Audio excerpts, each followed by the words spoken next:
It was a peaceful morning in Maplewood Heights, the kind of suburban neighborhood where every lawn was perfectly manicured and each house looked like it had been plucked straight out of a catalog.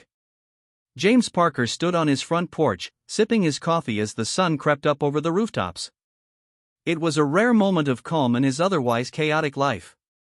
His older brother Ethan was finally on the mend after a brutal car accident 6 months ago that left him in a wheelchair. Despite everything, Ethan had never once let it slow him down. He was a fighter after all, a newly elected state senator with a sharp mind and an unbreakable will. But that morning, the calm didn't last long. James frowned as he spotted something taped to their front door, another bright orange violation notice from the Homeowners Association. His heart sank, and a wave of frustration bubbled up as he ripped the notice off the door. It was the third one this month, all targeting the wheelchair ramp they had built for Ethan. According to the HOA, the ramp was an unapproved structure that violated neighborhood aesthetics. James crumpled the notice in his hand and stormed inside, where Ethan was already waiting, his eyebrows raised. "Another one?" Ethan asked, his voice calm but edged with irritation. "Yep. Apparently our ramp is single-handedly destroying property values," James replied, tossing the crumpled paper onto the counter. Linda Harper strikes again. Linda Harper was the president of the Maplewood Heights HOA, a self-appointed queen of the neighborhood who ruled with an iron fist and a fake smile. She had an uncanny ability to turn the smallest infractions into major crimes. Overgrown hedges? Violation. Trash cans visible from the street? Double violation. But targeting the wheelchair ramp? That was a new low, even for her. James peeked through the front window, and sure enough, there she was, Linda Harper, standing at the edge of her driveway with her perfectly coiffed blonde hair and a clipboard clutched in her hands. She was snapping pictures of their house like some kind of suburban paparazzi. Her lips curled into a smug smile as she scribbled something down. "She's relentless," James muttered. "It's like she doesn't sleep." "Let it go," Ethan said, rolling his wheelchair toward the table. "We've got the permits. We did everything by the book. There's nothing she can do." James wasn't so sure. Linda had a way of bending the rules to fit her agenda. He'd seen it happen too many times before. "I don't trust her," he said. "She's planning something. I can feel it." The feeling only grew stronger the next morning. James was helping Ethan into his car for a physical therapy appointment when he noticed Linda huddled with two men in suits near her house.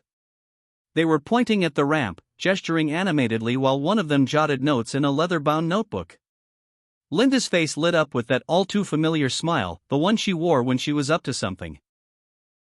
"I don't like this," James said, watching them from the corner of his eye. "She's planning something big." "Relax," Ethan said. "We'll handle it through the proper channels. No need to escalate things." But James wasn't so sure. He pulled out his phone and started recording, just in case.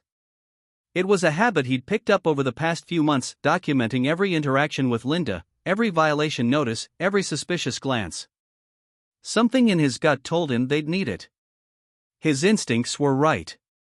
The next day, just as the sun was rising, James was jolted awake by the rumble of heavy machinery outside. He bolted to the window, his heart pounding.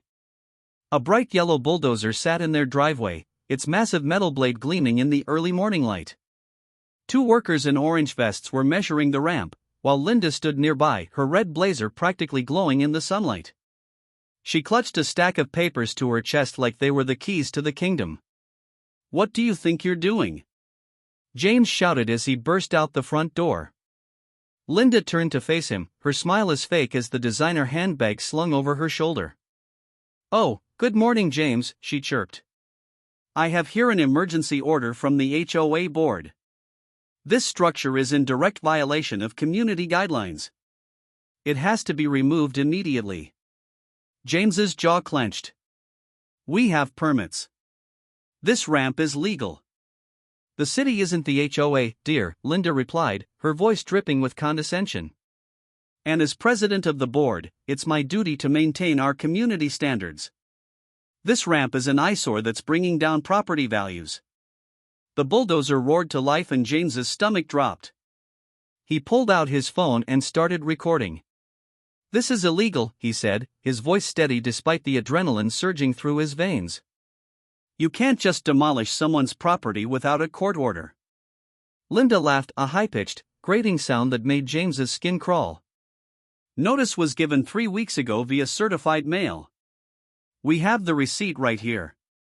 She held up a piece of paper with a signature James had never seen before. He frantically dialed Ethan's number, but it went straight to voicemail. Of course, Ethan was in a closed-door budget meeting today. James tried his assistant, his security team, anyone he could think of. But no one answered. Meanwhile, the construction workers were placing orange cones around the driveway, preparing for demolition. "If you do this," James warned, his voice growing louder, "you'll be hearing from our lawyers. This is a violation of federal disability laws." Linda's smile faltered for a split second, but she quickly recovered. "The HOA is exempt from." "No HOA is exempt from federal law," James shouted, loud enough that lights started flicking on in neighboring houses. Mr. Jenkins poked his head out of his front door, then quickly disappeared back inside when he saw Linda. But he wasn't the only one watching. More neighbors were gathering, phones raised, recording every moment. The bulldozer operator hesitated, glancing at the growing crowd. For a moment, James thought he might back down. But then Linda gave him a sharp nod. The machine roared to life again, its metal blade lowering toward the ramp. "This is your last chance, Linda," James said, his phone still recording. "You're making a huge mistake." Linda's eyes gleamed with cold determination. "The only mistake," she said, "was allowing this monstrosity to be built in the first place." The bulldozer blade caught the edge of the ramp with a terrible screech of metal on concrete. Chunks of the carefully constructed ramp began to crumble. James's hands tightened around his phone as he watched the destruction unfold. His phone buzzed with a text from Ethan's head of security. "Stay calm. Help is 3 minutes out." For the first time that morning, James smiled. Linda didn't notice the black SUVs turning onto the street, or the sound of approaching sirens. She was about to learn the hard way that some rules weren't meant to be broken. The screech of the bulldozer's blade against the concrete seemed to echo down the street, the sound of destruction cutting through the early morning air. James's phone was still recording, capturing every detail: the bulldozer, Linda's smug expression, and the growing crowd of curious neighbors standing in disbelief. The moment felt surreal. Everything was spiraling out of control. Just as James was about to rush forward and physically stop the bulldozer himself, the first black SUV pulled onto the street, its tires crunching against the asphalt. Then another. And another. Sirens wailed in the distance, red and blue lights flickering against the houses. The bulldozer operator cut the engine, confusion flashing across his face. Linda's triumphant smile faltered as the SUVs rolled to a stop. The back door of the center SUV opened, and Ethan emerged, his wheelchair descending on an automatic lift. Dressed in a sharp navy blazer with the state seal pinned to his lapel, he looked every bit the powerful politician he was. His security detail flanked him on either side, scanning the scene with practiced precision. Linda's eyes widened. "What is this?" she demanded, her voice losing its usual confidence. Ethan wheeled forward, calm and collected, his expression unreadable. The crowd parted to make way for him, phones still raised, recording every second. "Good morning, Mrs. Harper," Ethan said smoothly, his voice carrying over the murmurs of the gathering crowd. "I believe we have a bit of a misunderstanding here." Linda crossed her arms, trying to regain control of the situation. "There's no misunderstanding. This ramp is in violation of HOA guidelines. We're simply enforcing the rules to maintain the neighborhood standards." Ethan smiled politely, but there was steel behind his eyes. "Actually, this ramp was approved by the city and complies with all state and federal regulations, including the Americans with Disabilities Act. What you're doing here isn't just wrong. It's illegal." Gasps rippled through the crowd. James fought back a grin as he caught the mix of shock and panic on Linda's face. Linda cleared her throat, still clinging to her clipboard like it was a life raft. "The HOA has its own set of guidelines. We're exempt from." No HOA is exempt from federal law, Ethan interrupted, his voice firm but measured. And as of this moment, the state is officially opening an investigation into your actions. The words hung in the air like a thunderclap. Several neighbors exchanged glances, their eyes narrowing in suspicion. Mr. Rodriguez, who had been watching silently from his front steps, finally stepped forward. "About time someone held her accountable," he muttered, loud enough for everyone to hear. Linda's smile was now completely gone.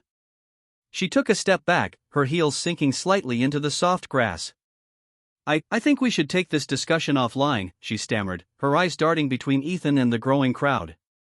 "Oh, we'll definitely be continuing this discussion," Ethan said, his tone casual but laced with authority. "But for now, I think you owe my brother and me an explanation for why you forged documents and ordered the demolition of our ramp without due process." The crowd fell silent again, waiting for Linda's response.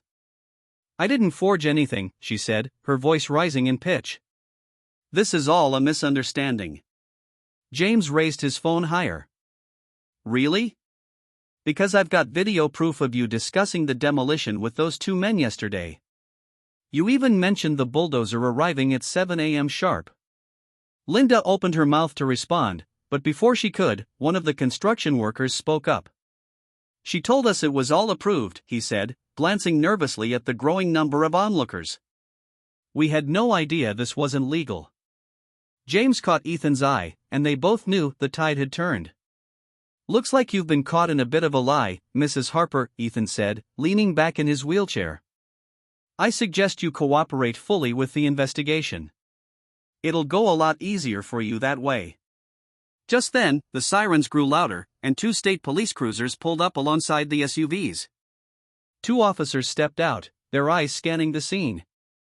"Mrs. Harper," one of them said, holding up a badge, "we're with the state's fraud investigation unit. We'd like to ask you some questions about your recent actions as HOA president." Linda took another step back, her face draining of color. "This is ridiculous," she sputtered. "I've done nothing wrong." The officer raised an eyebrow. "We'll let the evidence decide that." As Linda was led away for questioning, the crowd broke into murmurs again. James lowered his phone, finally letting out a breath he didn't realize he'd been holding. "Did that just happen?" he asked, turning to Ethan. Ethan chuckled softly. "Oh, it happened. And I have a feeling it's only the beginning." The crowd began to disperse, neighbors whispering excitedly about what they'd just witnessed. Several of them stopped to shake Ethan's hand, thanking him for standing up to Linda. James watched as Mr. Rodriguez leaned in close. "I've got some documents you might be interested in," he said quietly. "Linda's been running this place like her personal kingdom for years. It's time someone finally put a stop to it." Ethan nodded. "Send them over. We'll make sure they get to the right people." As the last of the police cars drove away, James and Ethan headed back inside, exhausted, but exhilarated. "Well," James said, pouring himself a fresh cup of coffee, "that was an interesting morning." Ethan smirked. "You think that's interesting? Wait until the audit starts. I have a feeling we've only scratched the surface." James laughed, the tension finally breaking. "You know what? I'm almost looking forward to it." Outside, the sun climbed higher in the sky, casting its warm light over Maplewood Heights. The chaos of the morning was already fading into memory. But one thing was certain, the tables had turned. And Linda Harper's reign of terror was finally coming to an end. For the first time in months, James felt a sense of hope. The fight wasn't over, not by a long shot. But now, they had the upper hand. And they were just getting started. The day after Linda's dramatic removal from the scene, Maplewood Heights was buzzing with gossip. What had started as a simple neighborhood dispute had turned into the talk of the town. News vans lined the streets, reporters swarming the sidewalk in front of James and Ethan's house, eager for a statement. Ethan stood in front of a podium hastily set up on the lawn, facing the press with calm authority. James stood beside him, phone in hand, recording the entire event for their records. The neighborhood gathered once again, their curiosity too strong to resist. "Ladies and gentlemen," Ethan began, his voice steady and clear. What happened yesterday was not just a personal attack on me or my brother. It was an attack on every resident's right to live without harassment or abuse of power. And as it turns out, this is only the tip of the iceberg. Gasps rippled through the crowd. As of this morning, I've requested a full investigation into the financial records of the Maplewood Heights HOA, Ethan continued. What we've already discovered is troubling, to say the least. Linda, who had somehow slipped back into the crowd unnoticed, froze. James caught sight of her, clutching her phone, frantically texting, probably calling her lawyer, he thought with a smirk. The press conference ended, but the real action was just beginning. By mid-afternoon, James's inbox was flooded with emails from neighbors sharing their stories. Mrs. Jenkins, across the street, revealed that Linda had fined her for her daughter's pink bicycle being visible from the driveway. Mr. Thompson said Linda forced him to repaint his mailbox 3 times because it didn't match the community color palette. But the most damning stories came from Mr. Rodriguez and Mrs. Chin. Mr. Rodriguez presented James with a stack of documents detailing how Linda had not only fined him for installing a wheelchair ramp for his father but had also taken funds from the HOA budget to pay for personal renovations on her house, new hardwood floors, a backyard patio, and even a luxury hot tub. All charged to the HOA under the guise of community improvements. Mrs. Chin added fuel to the fire, sharing a video clip of Linda bragging at a dinner party about how easy it was to redirect HOA funds for her own projects. James and Ethan sat in their living room that evening, poring over the mountain of evidence. James shook his head in disbelief.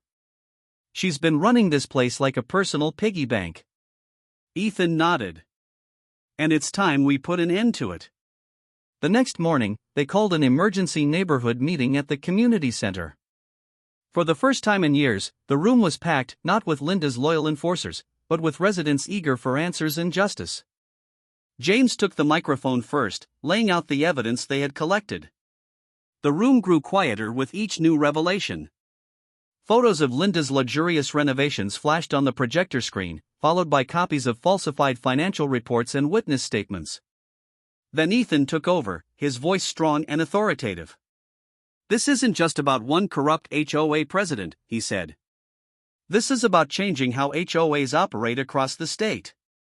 No one should live in fear of harassment or financial exploitation. That's why I'm introducing new legislation to protect homeowners from exactly this kind of abuse.